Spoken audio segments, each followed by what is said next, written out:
If you notice this freakish creature washed up on the sand, experts urge you not to get too close.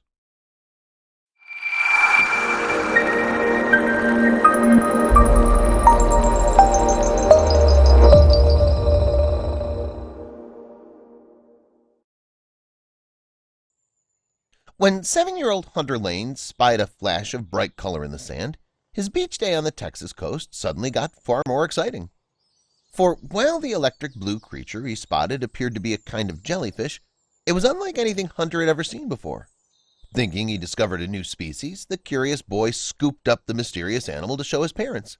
Yet, as Hunter soon found out, that was the very last action he should have taken. Given the creature's striking color and strange shape, though, it's not hard to see why it drew Hunter's attention. The animal's stunning blue hue cuts a stark contrast against goldy, sandy beaches, after all, and the outlandish creatures must have astonished quite a few unsuspecting Texans when they began washing up on the state's shores. But it's not just the alluring shade of one of the mystery life forms that interest beachgoers. Its shape also makes it look like something akin to a dragon, and naturally arouses the curiosity of passers-by. Bizarre wing-like projections that end in darker tips protrude from the side of its body in several different places, too. So, just like Hunter had, many people may initially think that these are a species previously unknown to science. And while experts are aware of these creatures, the animals are exceptionally rare and can be incredibly dangerous. That's why visitors must heed the advice of wildlife professionals regarding Texas's beach invaders. In fact, the Padre Island National Seashore, PINS, has even issued a warning about the creatures, and according to the organization, if you do see any electric blue wildlife on beaches, you shouldn't approach them under any circumstances. So stay away and don't touch them, because these spectacular visitors pose more of a threat than you might think. Unfortunately, though, Hunter didn't get that message, and he had no idea what he'd found along the shore that day. The 7-year-old boy made his amazing discovery on one of the beaches that form part of Padre Island National Seashore. He was visiting the locale with his parents, Trey and Leah Lane, when he spotted the creatures. Padre Island officials report that Hunter was one of the first people on the beach to find the rare animals, too. But what was the child combing the beach for in the first place? Well, Trey told CNN it was his son's passion for aquatic animals that led him to the discovery. Hunter loves sea creatures and thought he'd found a blue-button jellyfish, Trey later informed the TV news network. It was an easy mistake to make. Blue-button jellyfish not only share a similar color, hence their name, but they also grow to roughly the same size as the mysterious creature that Hunter found. That's why Hunter picked up the creature, thankfully using one of his toys, and took it to show his father. On the trip back, though, the inquisitive boy must have realized that he'd stumbled upon something else entirely. He proclaimed to me that he had discovered a new species, Trey recalled. Clearly, then, Hunter was delighted with his find. In fact, Leah recalled that her son really wanted to touch the creature because of its squishy-looking appearance.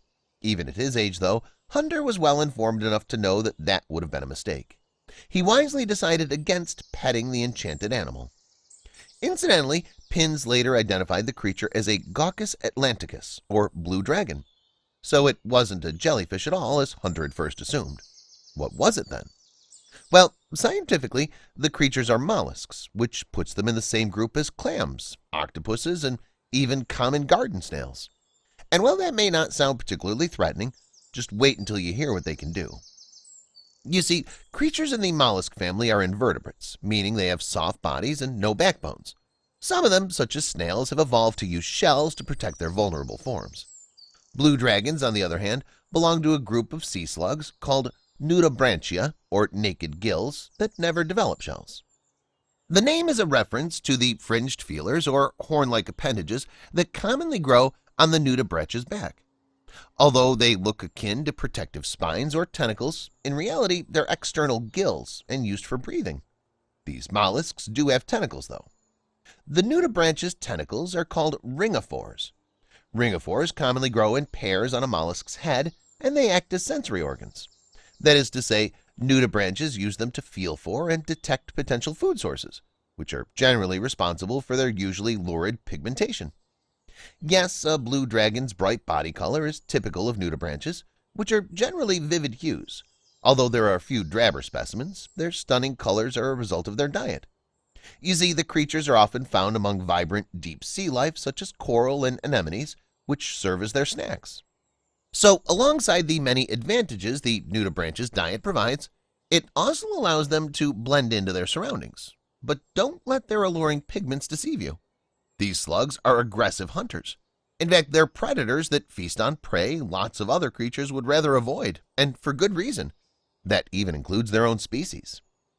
Considering the blue dragon's voracious appetite and intimidating name, you might imagine them as deep sea giants, but if that's the case, prepare for a surprise. Blue dragons reach just 3 centimeters in length on average. Yet, while these sea slugs are small and can't breathe fire, they live up to their namesake in many other regards. One reason the blue dragons are draconic in nature, as well as in name, is the way they move. With the finger-like appendages on their sides, these swimming slugs look like they're flying through the water. Perhaps the most surprising thing about this, though, is that blue dragons swim upside down. According to Smithsonian Magazine, these elegant creatures have stomach sacs that fill with gas to assist their floating. And the blue dragon's bright colors are actually on their underside, so they have to flip over to display them. This way, any predators passing from above will spot the hues and realize the sea slug is off the menu.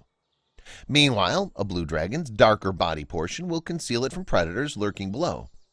Now you're probably wondering why creatures, usually living in tropical waters, were washing up on the beaches of Texas. After all, they're clearly not native to the area. This made their appearance all the more puzzling. Please share this with your friends and family.